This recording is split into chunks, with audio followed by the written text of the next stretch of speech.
Hello, this is Marjolaine Ballard from Pakistan, and you're watching my YouTube channel, Insani Itihad, which aims to invoke a bit of humanity in all of us.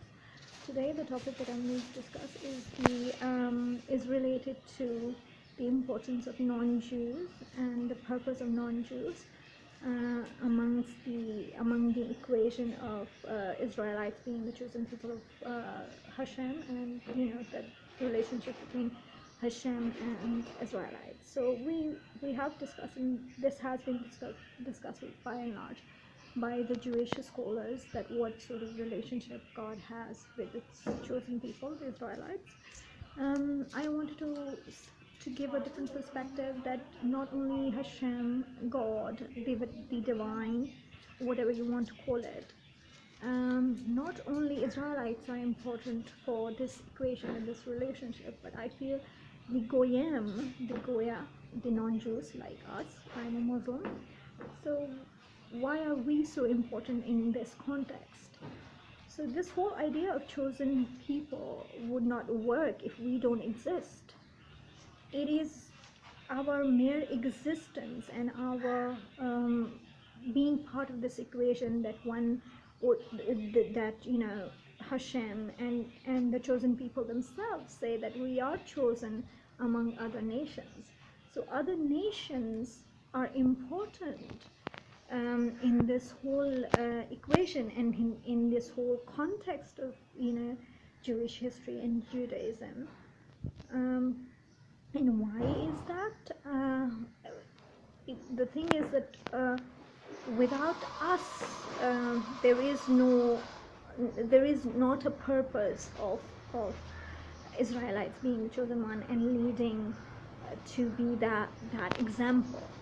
So we, the Goyim, not necessarily need to follow what Jews are doing, because you see a lot of people confuse this whole ideology. I have been listening to many talks where Muslims are saying, oh, we're just like you, and there are so many similarities, and Muslims and Jews are just alike, and we should be and there was this one to one extent. I was listening to a very famous young Jewish advocacy person who advocates a one-state solution, where Palestinian Muslims and Christians both are part of the Jewish identity, and sort of they're embracing that Jewish identity.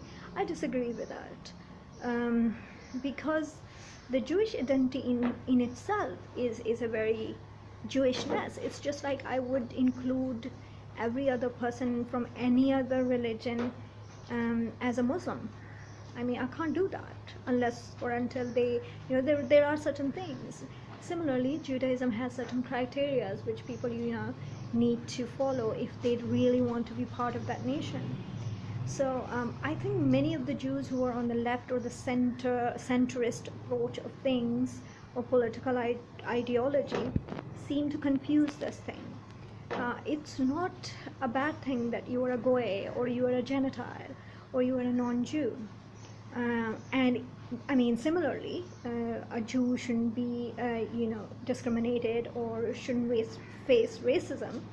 We should also not, be forced to just be like Jews or have similarities. We being different is also very, very important. Hashem and this whole equation of the Israelites, the chosen people, the God, and the whole thing, the whole scenario, has also a part for us. There was this fellow who wanted to say that why don't Jews discuss the 7 Noahide laws? But the problem is, why should they, when they have a certain law? They have these 10 commandments. They no longer adhere to the 7 Noahide laws. They are they have gone, even when the Noahide laws were there, Jews were obligated to much more than just those 7 Noahide laws. Those 7 Noahide laws were applicable to entire humanity, including the Jewish people, but Jewish people the Israelites would do way much more than those 7 laws, like keeping kosher and circumcision and other stuff.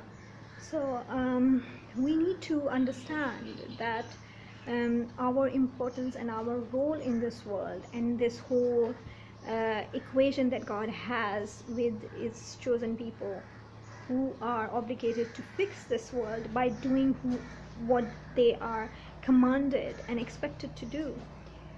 The Jewish people are obligated to have that specific relationship with Hashem and have specific duties as a Jew.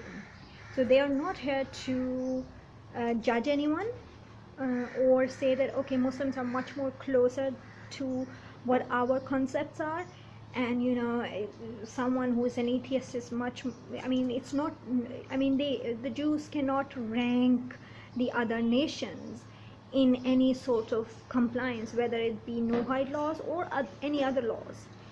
They are not the judges of this world, they are the fixers of this world, and how they fix this world is also very specific in Torah and in their entire theological concept, and that is to be a better Jew, a good Jew.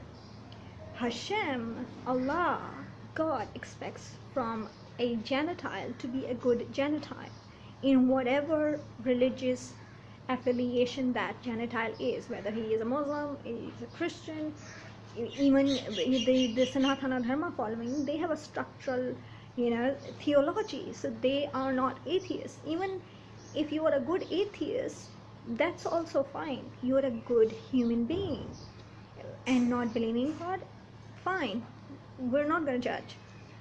And the Jew has to be a good Jew. So a Gentile has to be a good Gentile, and a Jew has to be a good Jew. That's the purpose. Nothing more and nothing less. So we're not here to mix our match our similarities or exaggerate our differences. We just have to be good in whoever and whatever we are, and this is our purpose.